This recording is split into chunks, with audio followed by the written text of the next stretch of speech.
讲到最近这性骚扰事件一直在逼，行政院也通过性平三法的修正草案，这刑度罚金赔偿拢加重，其中针对着权势性骚扰的加重处罚，刑事的部分加重一半，行政法的部分若准是雇主甲人性骚扰，上悬是罚100万，另外也增加民事赔。天发性的赔偿上悬罚5倍，这个修法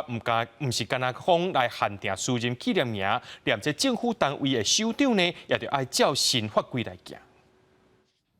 最近偏骚事件是一直出来，嘛引发各大的MeToo运动。行政议会13是通过性平三法的性骚扰防治法、性别工作平等法、性别平等教育法修正草案，刑度罚金赔偿拢调。以被害人保护为中心，完备友善被害人的权益保障及服务，采跨领域、跨专业、跨部会的联防方式。草案其中一个重点就是权势性骚扰，伫个民事的部分，增订顶发性的赔偿，上悬会当罚5倍；刑事的部分加重基刑1/2。另外，行政法雇主若是骗骚案的行为人，上悬罚100万。另外，性骚法的申诉时效嘛延长，权势性骚扰对原本是知影代志了后的3年，延长到对代志发生开始算的7年。另外，若是伫个未成年的时阵发生性骚扰，时效改做成年了后3年。性工法的12条第2项对权势性骚扰的定义是，因为雇用、求职或执行职务关系受自己指挥监督之人，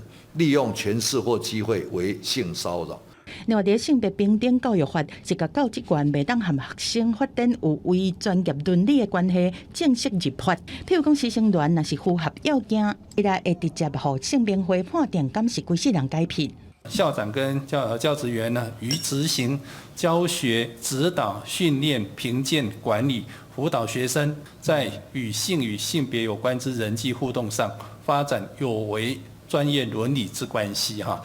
草案嘛强化外部申诉和监督机制，申诉和调查结果拢爱通报主管机关。被害人若感觉调查有问题，会当向地方的主管机关来申诉。草案会送入法院7月临时会来审议，三读公告了后实施。相关的处罚会互各部会另外定，按算伫明年的3月7日实施。记者综合报道。